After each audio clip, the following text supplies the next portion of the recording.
Bali nggak cuma jadi surga wisata, tapi juga surga kuliner pastinya. Karena ternyata banyak sekali wisatawan mancanegara yang malah nyari makanan tradisional Indonesia ke Pulau Bali. Nah karena itu resto yang satu ini pas banget. Karena sediakan makanan tradisional dengan konsep from garden to table. Jadi kita bisa petik bumbu sendiri sebelum menyantapnya.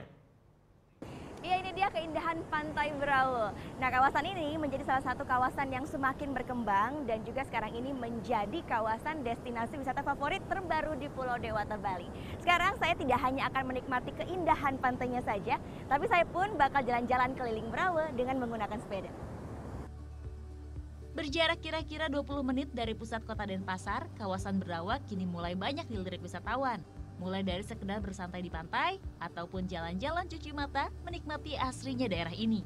Resmi menjadi alternatif baru destinasi wisata di Pulau Dewata, kawasan ini berkembang dengan banyaknya pilihan akomodasi, toko, dan restoran. Seperti Ketumbar Bistro ini, menggabungkan gaya natural dan modern, resto ini ingin menampilkan suasana Pulau Dewata seutuhnya. Pilihan sajian tidak hanya makanan ala western saja, menu tradisional juga ada. Pilihan saya pun jatuh pada ayam panggang serai lemon. Mengusung konsep from garden to table, kita bisa menemukan banyak tanaman bumbu di sekitar resto. Menarik nih, sebelum makan kita bisa memetik beberapa bumbu langsung dari kebun. Asyik! Untuk menu pilihan saya, si ayam panggang serai lemo, kita akan memetik serai, cabai, dan daun jeruk. Well, tidak hanya mengasyikkan, kegiatan memetik bumbu ini juga menambah pengetahuan kita tentang macam-macam bumbu khas Nusantara. Next, kita ke dapur dan lihat cara pembuatannya yuk. Semua bumbu yang dibutuhkan dihaluskan terlebih dahulu. Bahan-bahan ini adalah dasar membuat bumbu khas Bali yang disebut bumbu genep. Lalu bumbu genep dibalurkan ke ayam yang akan dipanggang. Kemudian, jangan lupa tambahkan serai, daun jeruk, dan perasan jeruk.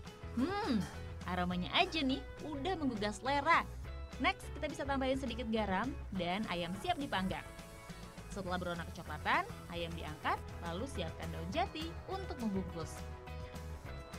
Nah, sebelum di oven, ayamnya akan dibungkus dulu dengan daun jati ini. Selain untuk menjaga teksturnya tetap empuk dan juga rasa tetap lezat ya, daun jati ini pun akan memberikan aroma dan juga warna yang berbeda pada ayam ini. Sekarang akan kita oven nih. Oke, siap? Taruh sini ya. Oke. Kemudian, masukkan ayam ke dalam oven dengan suhu sedang. Bentar hingga matang, dan sekarang siap disajikan. Nah, komposisi menu ini emang tepat sekali ya. Rasa serai sama daun lemonnya itu dipadu-padankan dengan bumbu genep Bali. Sangat cocok banget, apalagi bumbunya meresap banget ke ayamnya yang empuk. Pokoknya enak banget.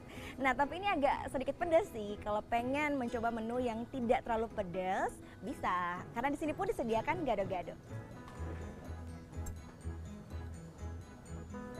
Banyaknya tamu mancanegara, khususnya Eropa yang mencari makanan khas Indonesia, membuat resto ini terus mengembangkan menu lokal. Apalagi konsep natural langsung dari alam, ternyata banyak menarik minat wisatawan. Taste of the food is very amazing. It's very, very delicious, very fresh.